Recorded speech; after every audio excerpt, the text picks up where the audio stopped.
I kind of felt obligated. I felt like there were things that I saw happening that I thought I can have impact on that. I can change that. I can improve that. I can move that policy forward. I can improve the situation. That there's things that I can have impact on here that I can't do as a deputy. And so down the road, it was pretty preordained that I think a lot of people knew from pretty early on that this was going to be an opportunity that I would take advantage of at some point. And then the time to run is when there's no incumbent. And so in 2008, when he announced he wasn't going to run, we knew it was time.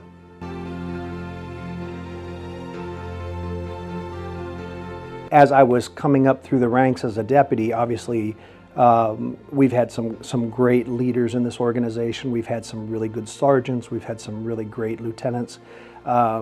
Our chief deputy back in the day, Wayne Boots, was somebody who took the time to take me under his wing and really spend some extra time with me, both when I was a deputy and then after I got elected. He continued to come in and he had been diagnosed with cancer and still maintained that connection with me and encouraging me and things. And so he is one that I would call out right away and say, you know, darn it, you're part of the reason why I'm where I am at today. So I can blame him. But yeah, so he's one I would identify very, very quickly.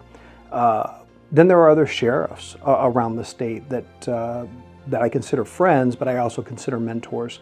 Lonnie Pokrabic was elected before me down in Johnson County, and he just recently retired, let's see, 2 elections ago. But he's one that I could always rely on. I could always call on and bounce something off. Brian Gardner was elected with me back in 2009, but years of experience longer than I.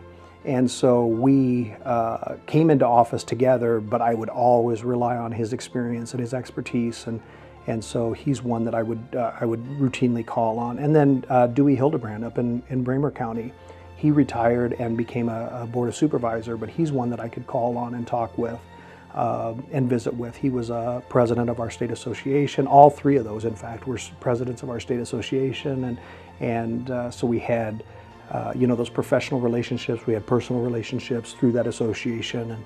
And so yeah, I have those kinds of folks that I purposely and intentionally associated myself with, both inside the organization, but also outside the organization, so I could get perspective that would help me kind of bring back to the organization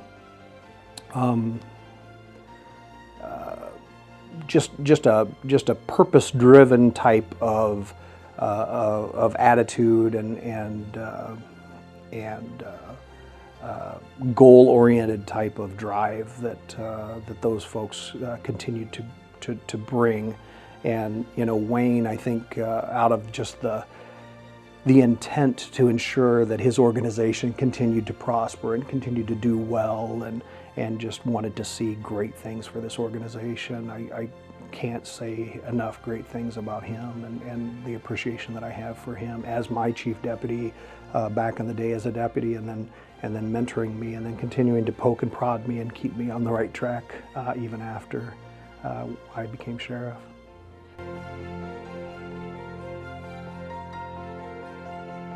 So there's obviously, you know, good experiences, bad experience. I got deployed while I was here. You know, my last deployment when my oldest son was born, I was actually a sheriff's deputy working in the jail. And so there's a lot of things that you're deeply appreciative.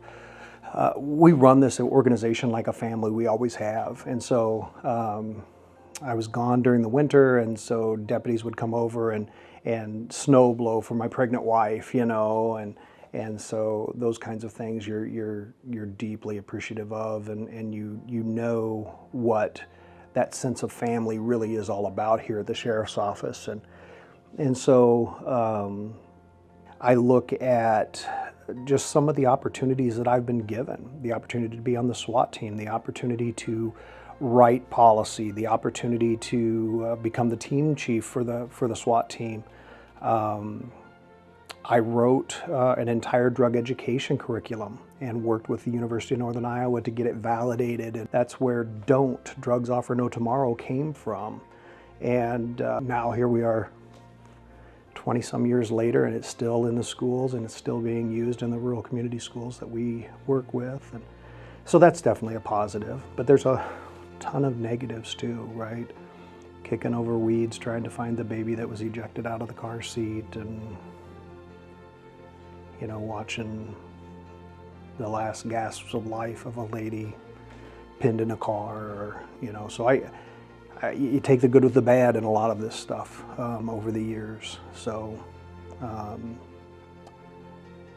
I hope as I sit on a back deck, reflecting on this career, that there's a whole lot more good than bad.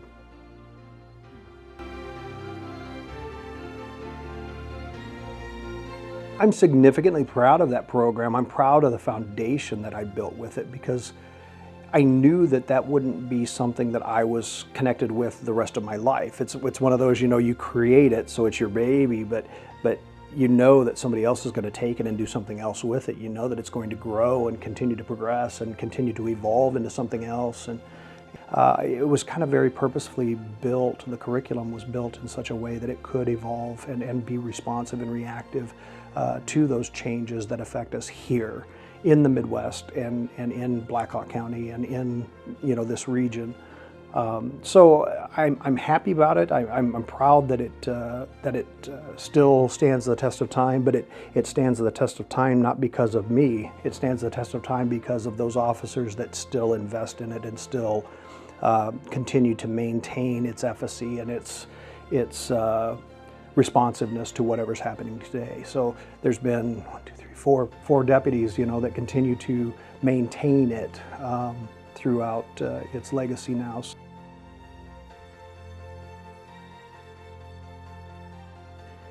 I'm really, really proud of our training facility. It's 100 acres of every type of law enforcement environment that you could ever deploy a unit into, to have to respond to something bad happening. Whether that's row crops, whether that's forested areas, whether that's waterborne operations, whether that's a classroom, whether that's ranges, whether that's firing ranges, whether that's open fields, whatever it is, we have those environments to be able to deploy and train staff into. That's a facility that any law enforcement officer or agency that comes out there just stands there in awe, thinking that they can't believe that that's a facility that we have access to, or that we have the ability to facilitate.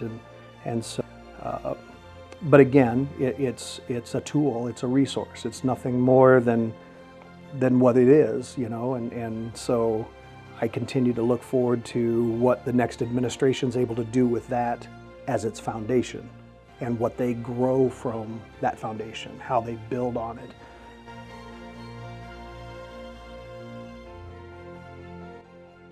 When I announced that I wasn't running, there was a lot of talk about all of these senior-most people. This building was built in '94, and so everybody that was hired to fill it was hired with me. So all of us, almost everybody here in this organization that is at that level of command, administrative, level, a lot of even first-line supervisor level, they're all eligible to go. All of a sudden, all of those dominoes start to fall, and all of these senior-most people, 300, 500 years of expertise and experience, are starting to tender their resignations or their retirement letters, and they're starting to walk out the door. And here's Nate, the sheriff-elect, going, wait a minute, I'm still trying to build an administration here. And so I felt very, very bad. But the last several weeks now, we've had parallel administrations working side by side in the transition, right?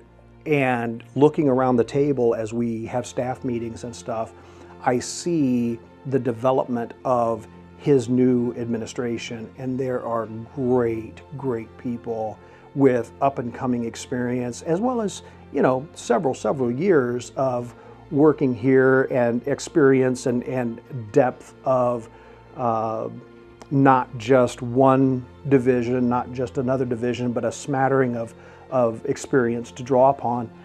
He's going to have a really strong administration. My hope is that we've kept things pretty vanilla over the last few years that allows for him to say, okay, we've got a really good starting line here. We've got a really good, strong foundation for us to build a very new beginning. Because again, this isn't one of those things where ego drives this. This is one of those things where it's not my organization, it's the county's organization, it's the city, it's the citizens' organization. And so what you do with it really is dependent on budget. It's really dependent on what the citizens will allow for, what the citizens want.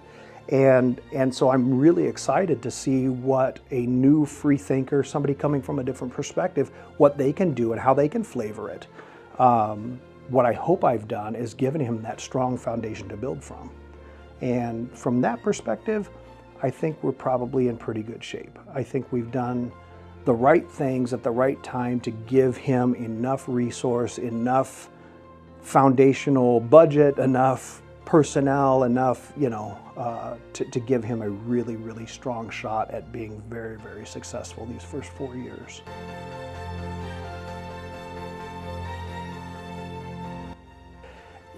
In my announcement of not running, I said, that 31 years in law enforcement, I feel like I owe my family another 30 years because you give so much to public service, whether it's law enforcement or military or whatever. So I really am focusing on that piece of it, owing my family 30 years. And the first payment comes just shortly after the beginning of the new year. My oldest boy is getting ready to have our first grandchild, and it's going to be a grandbaby boy. So I'm very excited. I'm almost giddy that I get to start repaying that right off the bat by mentoring and coaching and snuggling with this little grandbaby boy. So I really am going to spend quite a little bit of time trying to connect and reconnect myself into that familial role as a grandfather that maybe I missed a little bit as a father. My goal, my hope is that people will look back on this administration's history and just say, wow, they really did a nice job of administrating this agency. We went through COVID. We went through some really, really challenging cases. We went through some really hard times. There are going to be regrets. I've got families out there that I don't have answers to cases yet, and I really, really regret that. There's going to be some really hard times come December 31st when I know I'm turning over cases that I haven't solved yet.